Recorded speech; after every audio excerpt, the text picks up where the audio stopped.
चलत मुसाफिर मोलियो रे मैहर वाली मैया। चलत मुसाफिर मोलियो रे मैहर वाली मैया।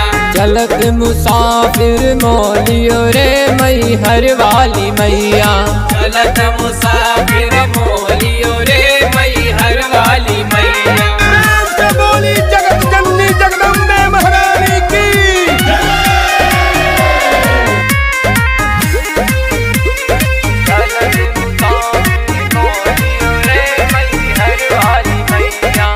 उड़ उड़ बैठी सोनरवा दुकन मामा।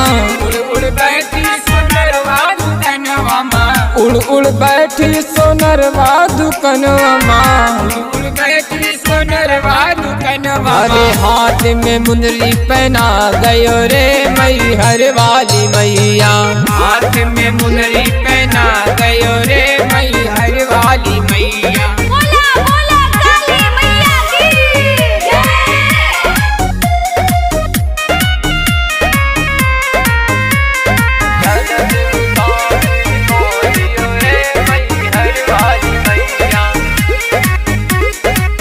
उड़ उड़ बैठी सिंगरवा दुकन मामा।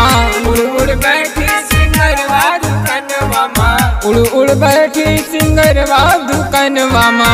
उड़ उड़ बैठी सिंगरवा दुकन मामा। 16 सिंगार करा गयो रे मैहर वाली मैया। 16 सिंगार करा गयो रे मैहर वाली मैया। बोली बोली मैहर वाली मैया की।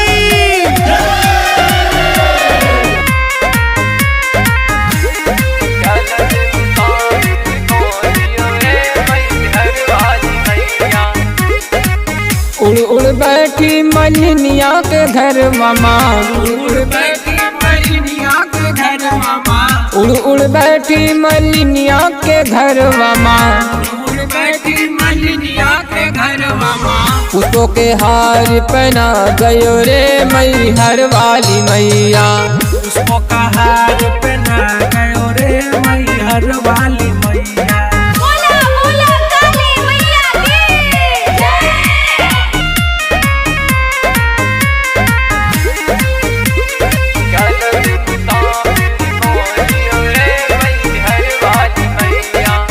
उड़ उड़ बैठी गुंजनवा के घर माँ।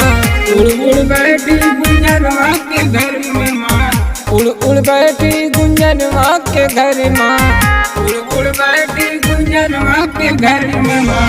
गुंजन के आशीर्वाद दे गई रे मैहर वाली मैया। गुंजन के आशीर्वाद दे गई रे मैहर वाली मैया।